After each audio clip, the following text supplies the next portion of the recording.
Assalamualaikum warahmatullahi wabarakatuh and welcome to Indonesian Art Worker. Atau lebih tepatnya welcome to In Art Store.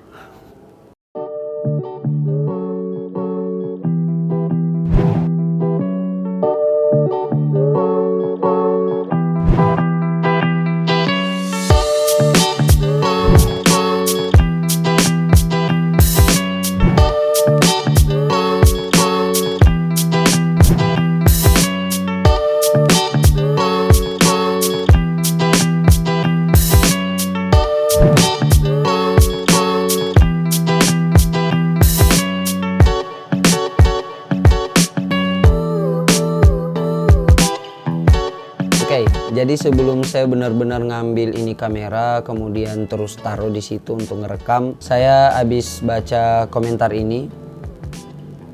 Itu udah seminggu yang lalu, saya baru baca, saking jarangnya saya buka YouTube Studio bahkan di HP. Setelah lihat komentar itu, kemudian saya coba lihat YouTube Studio, saya kaji kembali. Ternyata dari tepatnya tanggal 22 Juli tahun 2020 kemarin, InArt nih cuman ngupload 18 video. Ya nggak semuanya video ribet. Video ribet bagi saya itu kayak video review alat, video tutorial, sama video biografi seniman. Karena itu memang video-video yang harus riset, harus belajar. Dari semua video yang diupload, dari 18 video itu nggak semuanya video ribet kayak gitu. Ada juga video-video speed drawing, urban sketch, puisi. Bukannya ambil alasan, tapi memang ini ambil alasan. Saya mulai dari akhir 2019, tepat sebelum corona melanda bumi pertiwi Indonesia ini, saya pengen berbisnis setelah kuliah. Dan karena saya suka menggambar, saya suka menulis, saya juga suka ngedesain.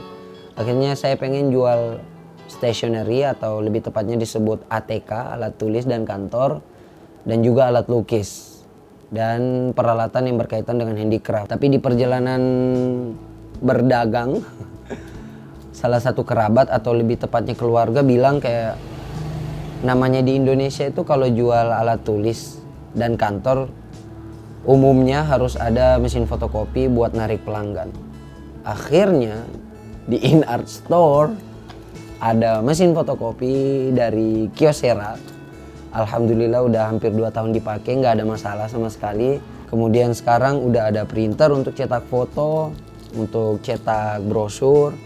Dan baru-baru ini saya beli printer yang sama jenisnya tapi yang warna putih, Epson L3116. Saya isi dengan tinta art karena itu bisa cetak stiker, brosur, pamflet, pokoknya banyak lah gunanya.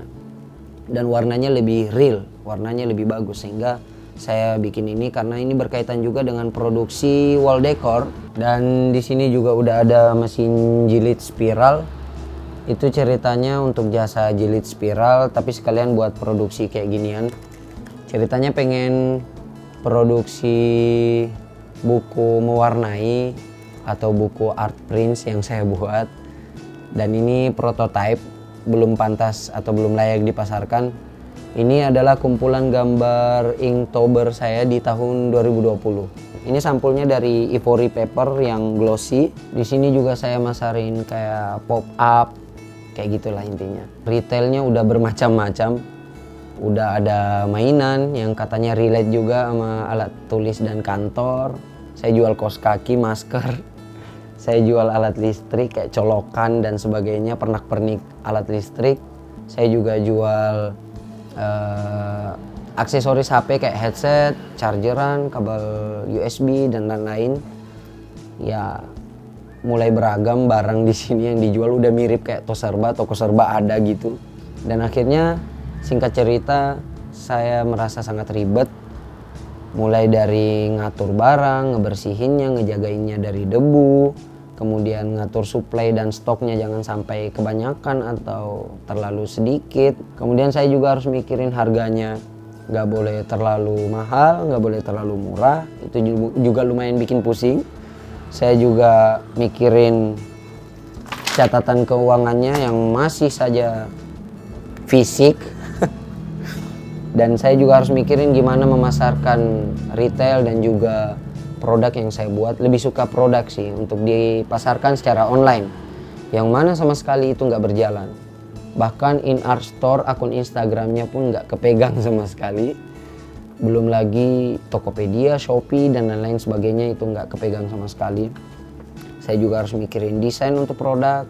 Intinya wow, banyak banget yang saya harus pikirin, dan sampai sekarang masih nungguin teman untuk bantu. Tapi karena PPKM, mereka nggak bisa datang dari kampung halamannya masing-masing.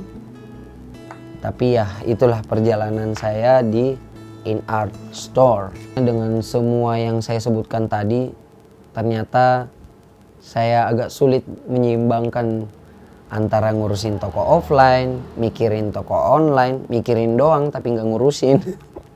Sampai mikirin YouTube channel, itu semua menumpuk, dan akhirnya bahkan sempat saya ngerasa nyaris kayak seolah-olah lupa sama YouTube. Padahal YouTube ini udah lumayan, udah pernah dapat AdSense, udah pernah cair AdSense-nya. Ada juga 3 merek yang ngirimin barang untuk di review kayak Faber-Castell, Simbalayan, Gamma Paint. Sayang banget nggak diterusin. Akhirnya saya mikir sebenarnya channel ini nggak semua videonya ribet. Seperti yang saya sebutkan di awal, ada video-video yang simpel yang harusnya tetap bisa saya produksi meskipun view-nya sedikit.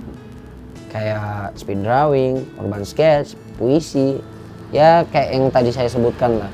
Harusnya tetap bisa produktif dan tetap bisa sesekali upload video yang lebih berfaedah, yang di sektor ed atau education.